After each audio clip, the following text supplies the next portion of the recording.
Opposition की तनकीद है कि इसकी वजह तहरीक इंसाफ के ताखीरी हरबे हैं जो वो गुज़िश्ता 5 साल के दौरान इलेक्शन कमीशन को कार्रवाई से रोकने के लिए इख्तियार करती चली आई है। तहरीक इंसाफ की जानिब से इस केस की कार्रवाई रोकने के लिए इलेक्शन कमीशन के दायरा कार को मुतादिद बार चैलेंज किया जाता रहा है। जब तहरीक इंसाफ ने नवाज शरीफ की नाअहली की दरख्वास्त की तो नून लीग ने भी इमरान खान की नाअहली की दरख्वास्त दायर कर दी। इस केस में फॉरेन फंडिंग का हवाला भी दे दिया और इलेक्शन कमीशन के दायरा कार का तयन किया गया और इसका जिक्र सुप्रीम कोर्ट के 15 दिसंबर 2017 के फैसले में भी है, जिसके मुताबिक रिकॉर्ड पर लाए गए शवाहिद को देखते हुए अदालत इस नतीजे पर पहुंची है कि पाकिस्तान तहरीक इंसाफ पर गैर मुल्की फंडिंग का इल्जाम पीपीओ के आर्टिकल 15 के तहत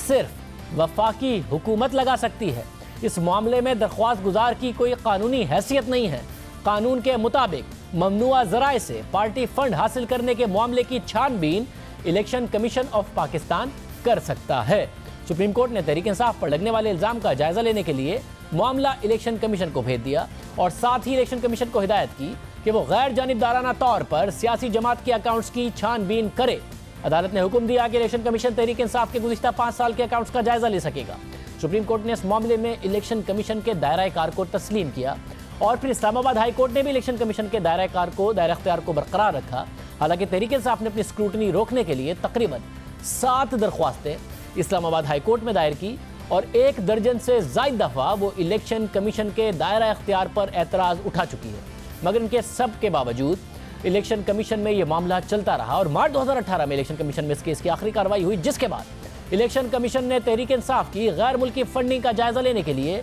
एक स्क्रूटनी कमेटी कायम कर दी, जिसके कई इजलास हुए, मगर तहरीक इंसाफ ने स्क्रूटनी कमेटी के तरीक़ाकार को और इन कैमरा कार्रवाई की खबरें लीक होने के हवाले से उसके खिलाफ इलेक्शन कमीशन को 4 दरख्वास्तें कर दी। मगर इलेक्शन कमीशन ने अपने 10 अक्टूबर के फैसले में तहरीक इंसाफ के ये एतराज़ात भी मुस्तरद कर दिए और स्क्रूटनी कमेटी की कार्रवाई का हिस्सा बनने की हिदायत की ताकि जल्द फैसला हो सके। मगर तहरीक इंसाफ ने स्क्रूटनी कमेटी से मुतालिक इलेक्शन कमीशन के फैसले को 7 नवंबर को इस्लामाबाद हाई कोर्ट में चैलेंज कर दिया और अपनी दरख्वास्त में मौक़िफ़ इख्तियार किया कि इलेक्शन कमीशन मुकम्मल ना होने से 10 अक्टूबर के हुक्म का कोई कानूनी जवाज़ नहीं है, इसलिए इलेक्शन कमीशन का फैसला मुअत्तल करके स्क्रूटनी कमेटी को भी काम से रोका जाए। मगर 22 नवंबर को अपनी ही दायर करदा दरख्वास्त की समाअत में तहरीक इंसाफ के वकील शाह खबर के पेश ना होने पर समाअत दिसंबर के पहले हफ्ते तक मुलतवी कर दी गई और उसके बाद तहरीक इंसाफ के रहनुमाओं ने प्रेस कॉन्फ्रेंस करना शुरू की। टॉक शोज में यह मौक़िफ़ अपनाया कि अब अगर हमारी स्क्रूटनी होने जा रही है तो नून लीग और पीपल्स पार्टी की भी उसी तरीके से होनी चाहिए। अब कल अहम समाअत होगी, देखना होगा कि election commission chief election commissioner की रिटायरमेंट से पहले